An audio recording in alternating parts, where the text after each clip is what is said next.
Pendant que les Sénégalais comptent chaque franc pour joindre les deux bouts, une question revient avec insistance. Pourquoi nos députés semblent-ils si éloignés des véritables préoccupations de la population? L'Assemblée nationale est censée être la voix du peuple. C'est là que devraient être portées les souffrances quotidiennes des citoyens, les urgences sociales, les difficultés économiques et les attentes de la jeunesse. Pourtant, trop souvent, le débat public est monopolisé par des querelles de personnes, des règlements de compte politiques ou des sujets qui paraissent bien loin des réalités vécues par les Sénégalais. La vie devient chaque jour plus chère. Les prix des denrées alimentaires, des transports et des services continuent de peser lourdement sur les ménages. Des familles entières peinent à satisfaire leurs besoins les plus élémentaires. Où sont les débats de fond sur le pouvoir d'achat? Où sont les propositions concrètes pour soulager les populations? Les étudiants eux aussi traversent une période difficile. Beaucoup attendent leur bourse avec inquiétude, parfois pendant des mois, alors que ces aides conditionnent leur capacité à poursuivre les études dans des conditions dignes.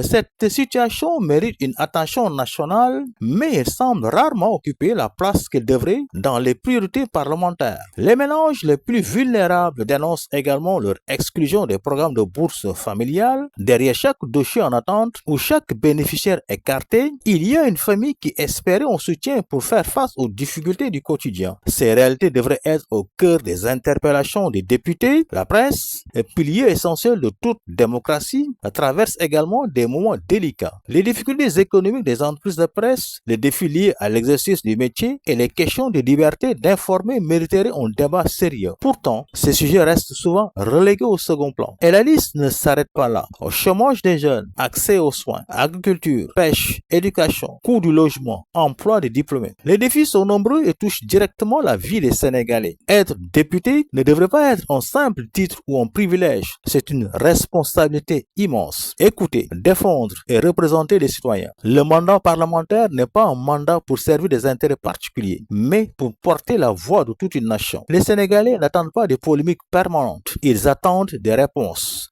des lois utiles, un contrôle rigoureux de l'action gouvernementale et des initiatives qui améliorent concrètement leur quotidien. Une démocratie se renforce lorsque ses représentants restent connectés aux réalités du terrain. Le véritable débat politique devrait commencer par une question simple. Qu'avons-nous fait aujourd'hui pour améliorer la vie des Sénégalais? Car, au final, le peuple ne juge pas les discours, il juge les résultats.